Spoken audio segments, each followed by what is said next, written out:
Module 3. Product Creation. Once you've done your research, created an outline, and are close to being 100% positive that your market will be receptive to your product, it's time to actually create it. This is the fun part. There are many different ways to present an info product to your market. Several years ago, info products usually consisted of just an ebook, but these days, innovative marketers have been using many different techniques to present their products. Once again, I should remind you that you don't have to choose just one method. In fact, the more ways you give your product to your market, the better. Some people learn better by reading, while others learn better by videos. Some people even prefer an audio series that they can listen to your product on the way to work or at the gym. In the end, it's up to you how to present your product, but I would encourage you to experiment and find out what methods you're good at producing and what methods your target market prefers. The best method is the one that ultimately makes you the most money. Number 1. Ebooks. Ebooks are by far the most common way of presenting an info product, and one that most people are probably familiar with.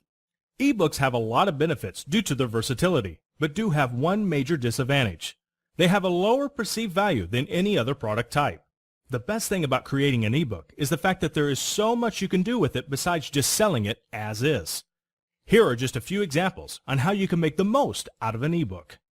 Break up the chapters and submit them to article directories.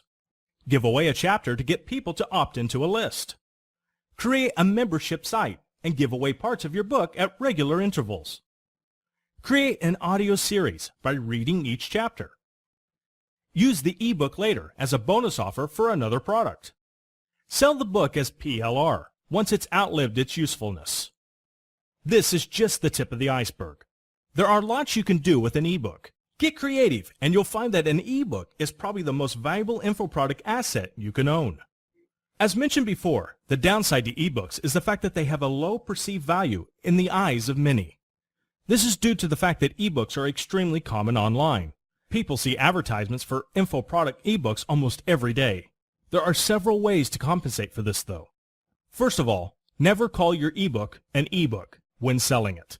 Call it a report, a guide, a system, or something else that makes it sound special. Secondly, you should never consider boosting your ebook's value by packaging another version of your product with the ebook version. For example, you could take your ebook and turn it into a video series to drastically increase its perceived value in the eyes of your market. So now the question is, how do you write an ebook? It's as simple as just opening a word processing program like Microsoft Word and typing it out, right? Not quite. Writing an ebook takes a lot of know-how. It isn't something you just sit down and do for most people. There are freelancers out there that are charging hundreds of dollars just to write ebooks, and for good reason. Ebook writing is an acquired skill. If you've never written an ebook before, don't despair. You don't necessarily have to hire someone to write your book for you, though that is always an option. As long as you have the right mindset and know a few basic principles, you can create an ebook that people will buy. Rule number 1, mindset. Just like I said, writing an ebook takes a certain mindset. You have to write from a position of authority and come across as a leader in your niche. You can't just write using wishy-washy language and take a passive stance on things. For example, if your book is going to be about how to make money online, don't write sentences like, "By following my methods, you should be able to make $100 a day." Instead, say it with authority. "By following my methods, you will make $100 a day." Some of you may be worried about the fact that this example, you could get sued by someone who fails at making $100 a day. This is what disclaimers are for. Rule number 2, disclaimers. Disclaimers exist for two main reasons: to prevent the theft of your work by reminding the reader that it's copyrighted, and to prevent you from getting sued. When you write your disclaimer, don't just write whatever comes to mind. Do a little research and see what other ebook authors are using. You can even look up disclaimer templates on Google if you feel the need to. If you use a template, make sure you edit it to make sure it's applicable to your book. No template or example is going to fit your product 100%. If you're really worried about these things, you can go so far as having a lawyer write a disclaimer for you. Their rates will vary for this service, but you can usually find one that you're looking for by doing a few online searches.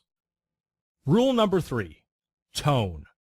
When you write your ebook, you're going to want to write it in a way that connects with your market. In most cases, this can be easily accomplished by simply writing as you're having a conversation with someone sitting across from you.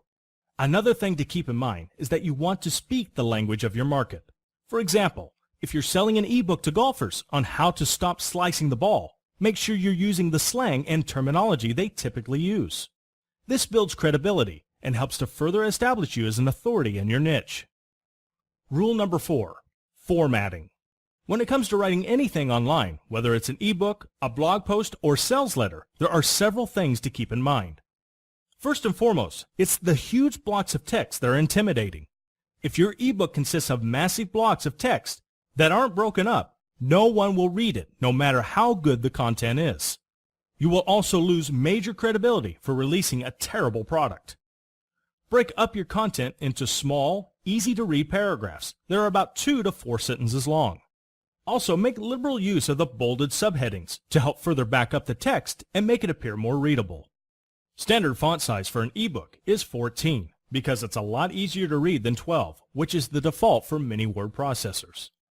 Keep in mind that you're going to want to use a sans serif font, such as Arial, because it looks better on monitors than serif fonts, such as Times New Roman.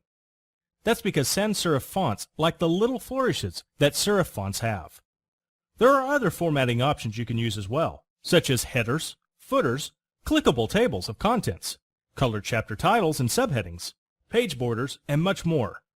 Go with what you think looks more attractive, but don't overdo it. Sometimes the simpler approach is the better approach.